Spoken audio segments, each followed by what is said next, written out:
Este relato aconteceu com o meu avô. Escuta essa história que ele conta desde criança. Meu avô é cego. Ele perdeu a visão quando tinha 22 anos. Foi por causa de uma doença que ele teve em seus olhos. Na época ele já era casado com a minha avó. E minha mãe era recém-nascida.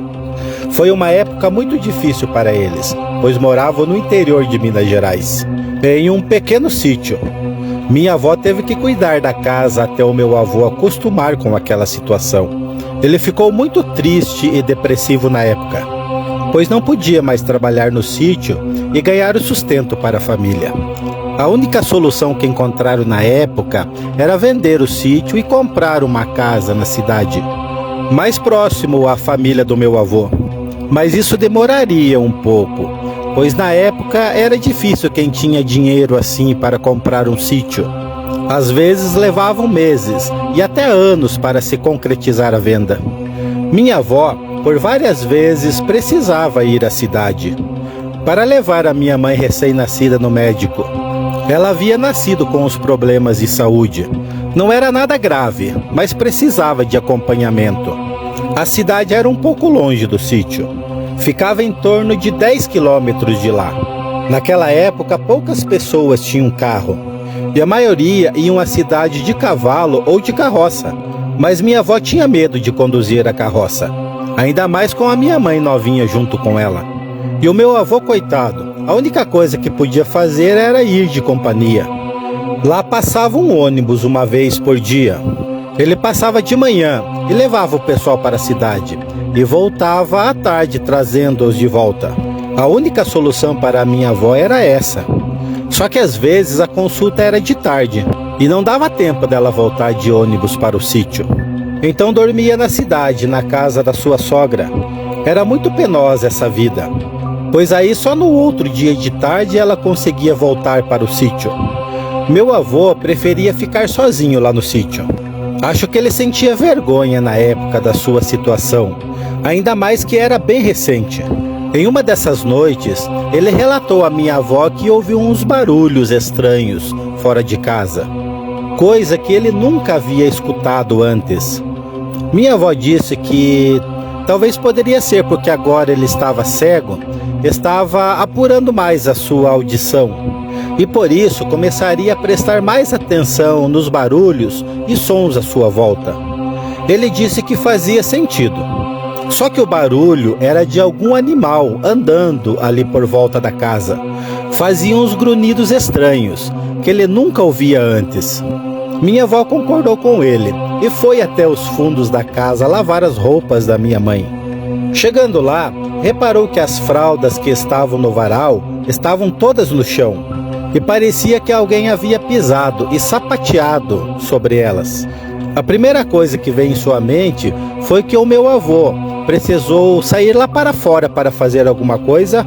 Aí ele derrubou e pisou em cima. Só que ao pegar as fraldas, ela sentiu um forte odor nelas, um cheiro de podre, de carniça. Então ela achou que alguns cachorros ali do sítio dos vizinhos tinham pegado do varal e rolado em cima. Foi até o meu avô e disse: "Já achei o barulho que você ouviu. Algum cachorro pegou as fraldas do varal e deitou sobre elas. Com certeza foi isso que você ouviu." Meu avô concordou com ela novamente, pois essa era uma explicação bem coerente para o que ele tinha ouvido.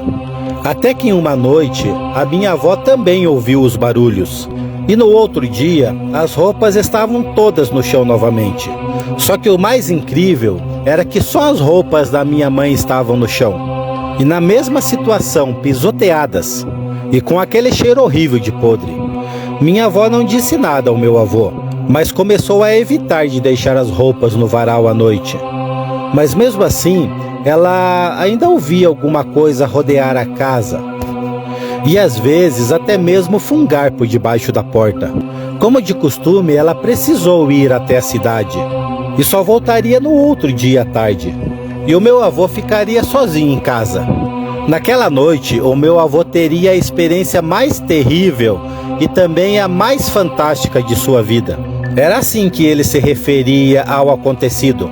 Ele conta que uma certa hora da noite, ele começou a ouvir alguns barulhos do lado de fora da casa. No começo não era muito alto, mas depois de alguns minutos disse que alguma coisa começou a arremessar todas as bacias de roupas, fazendo um enorme alvoroço. Ele fez a única coisa que podia, que era ficar sentado em sua cadeira quieto e escutando os acontecimentos. Ele disse que depois que aquilo que estava lá fora, seja o que quer que fosse, já tinha arremessado tudo que podia, foi até a porta da cozinha e a forçou. Ele podia escutar o barulho das tábuas estralando e logo em seguida uma respiração bem ofegante. Só que não era de gente, e sim de algum animal. Ele se levantou e foi até o quarto procurar a sua espingarda. Mas diante de sua situação e do pavor que estava passando, não a encontrava. E ele sempre dizia que não a ter encontrado pode ter salvado a sua vida, pois logo que ele estava no quarto, o ser que estava lá fora arrebentou a porta e entrou. Meu avô disse que a única coisa que ele fez foi encontrar a parede mais próxima e ficar encostado nela, esperando o que ia acontecer. Ele escutou aquela coisa andando na casa e ele foi em direção ao quarto. E quando chegou na porta, trouxe com ele um cheiro de podre. Meu avô disse que naquele momento soube que aquilo não era um animal normal. E com todas as histórias que ele já tinha ouvido, aquilo só poderia ser um lobisomem. Ele ficou lá parado, só esperando o seu fim. Dizia ele, pois como um homem cego vai se defender do desconhecido? Ele conta que a criatura chegou bem perto dele. Tão perto que ele pôde sentir a sua respiração e o cheiro horrível que aquilo exalava. Ele então se ajoelhou e começou a rezar. E por incrível que pareça, a criatura se afastou. E ela foi embora sem fazer nada a ele. Meu avô conta que ficou ali encostado naquela parede rezando até começar a ouvir os galos a cantar. A vontade era sair dali correndo, mas na situação dele era impossível. Então se sentou na cama e ficou lá até minha avó chegar. Quando ela chegou e viu a porta quebrada e o meu avô sentado na cama e imóvel, pensou que ladrões haviam invadido a casa. E quando ele contou o que havia acontecido, ela demorou a acreditar nele. Mas quando saiu no quintal e viu todos os varais quebrados, bacias torcidas e algumas roupas que estavam para lavar com aquele odor de podre, ela acreditou. E mesmo sem saber direito atrelar o cavalo na carroça, pediu explicações ao meu avô, que a ajudou. Montaram na carroça e foram embora para a cidade, para a casa da sua mãe. O lugar ficou lá, abandonado até a venda. Meu avô dizia que depois do acontecido, ele pensando bem, achou que aquela criatura queria a minha mãe recém-nascida. Pois segundo a lenda, lobisomem gosta de criança nova, sem batizar. E que ele só não foi morto aquela noite é porque a criatura sabia que ele não apresentava nenhum perigo. E que dava graças que não havia achado a espingarda, pois se estivesse com ela na mão na hora, poderia ser que o bicho se sentisse ameaçado e o atacaria. Bom, esta é a história do encontro do meu avô com uma criatura.